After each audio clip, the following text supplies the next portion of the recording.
চোরার গল্প সেদিন আমি বলছিলাম জনসভার ভিতরে।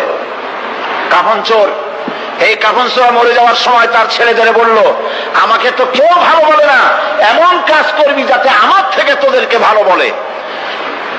কাফন চোর মরে গেল। এরপরে কাফন চোরা ছেলেরা চুরি করতেছে, কেউ আর বাপের ভালো কয় না, ও ছেলেরা বাপও চুরি করতে, এরাও চুরি করে। ছেলেরা মিটিং করলো যে বাপের তো কেউ ভালো কয় না, তো কি করা যায়?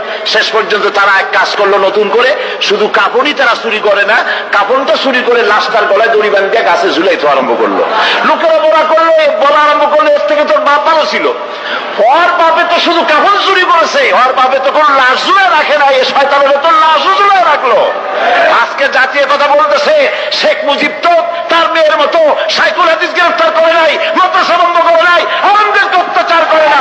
এই মুজিবের চাইতে নিকৃষ্ট বেহায়া তার মেয়ে। একজন মহিলা হয়ে তিনি মুসলমানের মেয়ে বলে দাবি করেন, আমরাও মনে করি একজন মুসলমানের মেয়ে, কিন্তু কোন মহিলা পরপুরুষের সাথে হাত মিলাতে পারে না, হারাম। তিনি যত পুরুষের সাথে দেখা উনি হাত মিলান, শুধু তাই নয়, পরপুরুষের দেওয়া হাতে চুমা উনি গ্রহণ করেন।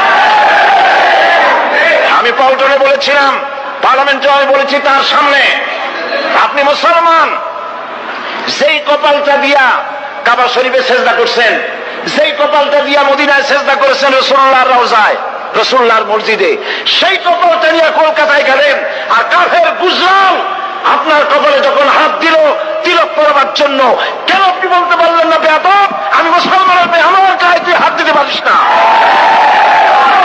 সুতরাং কাফেরের হাতের চন্দনের তিলক কপালে পরে পার্লামেন্টে বলেছি, কপালে পরে আপনার ইজ্জত কদ্দুর নষ্ট হয়েছে আমরা জানি না, কিন্তু মুসলমান দেশের প্রধানমন্ত্রী হিসাবে বাংলা 13 কোটি মুসলমানের ইজ্জতকে মাটির সাথে আপনি মিশাই দিয়েছেন।